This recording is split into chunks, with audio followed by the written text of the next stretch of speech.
My name is John. I'm a recovering couch potato. I also have a problem with procrastination. And on my road to recovery, which is still going, I found a few tips that I would like to share on how that help me in getting off the couch and dealing with procrastination. The first tip is called make your mountains into molehills. And then make your molehills into anthills. Because there's a story about an ant that swallowed an elephant in very small bites. So that's the idea. If you have a huge task that it just makes you ill to think about, it's so overwhelming, try this. And I double dog dare you to try it. When your energy is up, and hopefully you have times when it's up, try just taking one baby step in the direction of that goal. And don't worry about the big project. And then once you get warmed up with this baby step, actually I like to use an egg timer.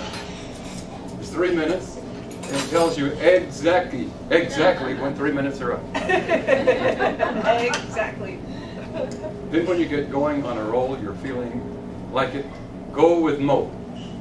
That is the momentum, because an object in motion tends to stay in motion. The philosopher Goethe said, only begin, the mind is healed. Only begin, the task is completed. So tip number 1. Tip number 2, maximize your motivation. Someone has said that if you find a big enough why that is a reason, then the how will be more tolerable. What is your why? Ask yourself. Not your whine, your why. An example would be, years ago, I was 60 pounds overweight.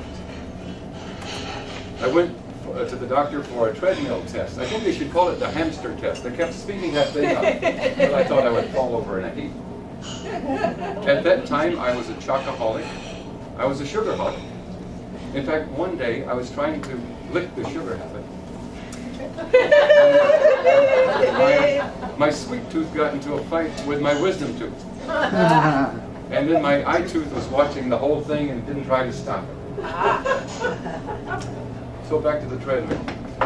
The result of my treadmill test was that my cardiologist prescribed for me nitroglycerin. How many of you know what nitroglycerin will do? It explodes. It's explosive. That's all I knew at the time, so I didn't take it.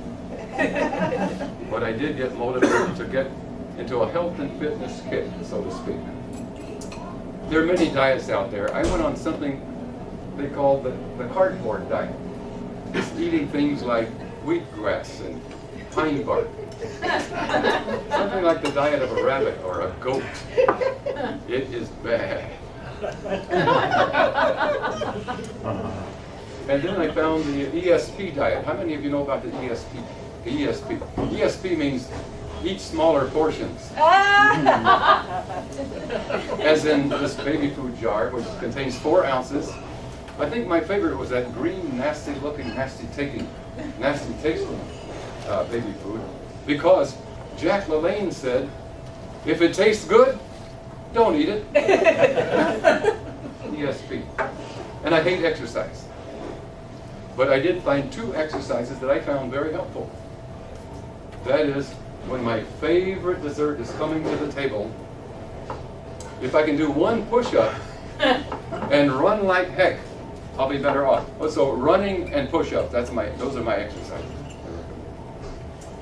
That's 2 tips. The third tip is use the power of pairing up with a partner.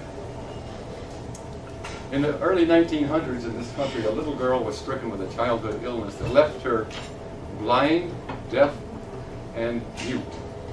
If you could imagine waking up one morning to pitch black darkness, unable to see, the silence deafening, unable to utter, not even one word. The fright, the frustration that she must have felt. You probably know the story. Her name is Helen Keller.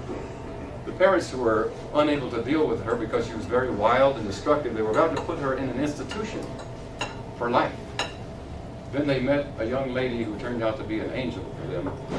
Her name was Anne Sullivan, And after many struggles, she would take Helen out, who was 7 years old now, to the backyard to the spring, dip her hand in the cold spring water every day.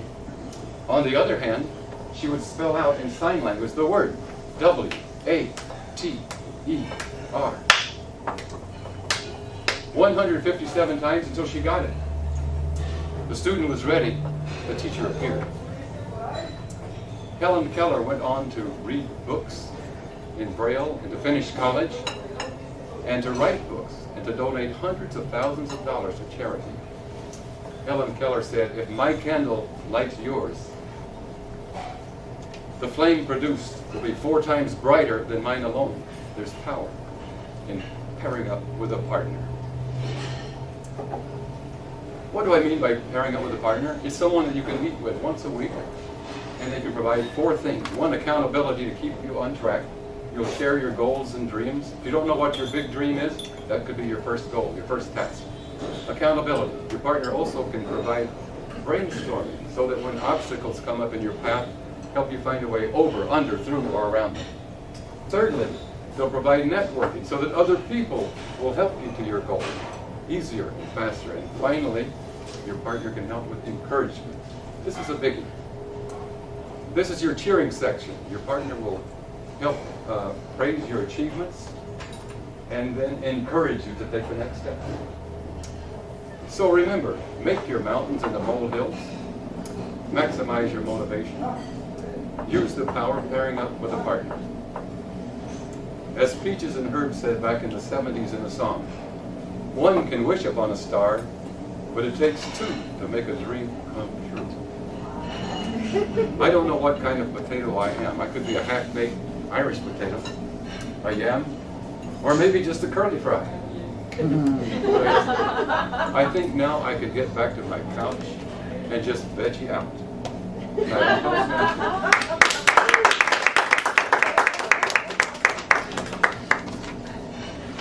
Thank you, John.